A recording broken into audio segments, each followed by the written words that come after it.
School জীবনে বন্ধুর মতো কখনো আপনি বন্ধুত্ব পাবেন না। তাদের বন্ধুত্বটা থাকে নিঃস্বার্থভাবে। তারা কখনো আপনাকে স্বার্থ নিয়ে বন্ধুত্ব করবে না। তাদেরকে কখনো ভুলে যায় না। আর যারা স্কুল জীবনে বন্ধুকে ভুলে যায়, মনে হয় তারা মানুষের কাতারে পড়ে না। কেননা স্কুল জীবনে আপনি ক্লাস 1 থেকে মেট্রিক পর্যন্ত যে বন্ধুটা আপনার সাথে ছিল, সে আপনার মরণ অবধি সে আপনার পাশে থাকবে সবসময় বিপদ আপদে। আর কলেজ লেভেলে বন্ধু বান্ধব থাকে, আপনি কলেজের পরীক্ষা লাস্ট অবধি পর্যন্ত থাকবে।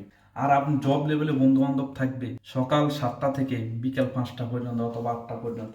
তারপর কে কারো খোঁজ রাখবে না, আপনি মরে গেলে সে তার দেখার বিষয় নয়। কিন্তু আপনার ছোটবেলার যে বন্ধুরা, তারা আপনার মরার আগ পর্যন্ত তারা বন্ধুত্ব থাকবে। আপনি যদি মারাও যান, তারা সর্বপ্রথম যত ব্যস্ততার মাঝে থাকুক না কেন, কিন্তু আপনার জানালায় সে উপস্থিত হবে, আপনার পরিবারের খোঁজ নেবে, আপনার বিপদ আপদে সে আগে আসবে। কিন্তু আপনি যদি মনে করেন যে আমি সাকসেসফুল হয়ে গেছি, ছোটবেলার বন্ধুত্ব দরকার নেই, তাহলে আপনি ঠিকই প্রতিষ্ঠিত হয়েছেন, ঠিকই আপনি বড় হয়েছেন, কিন্তু আপনার ভিতরে মানুষত্ব জ্ঞান বলতে কিছুই আপনি অর্জন করতে পারেননি।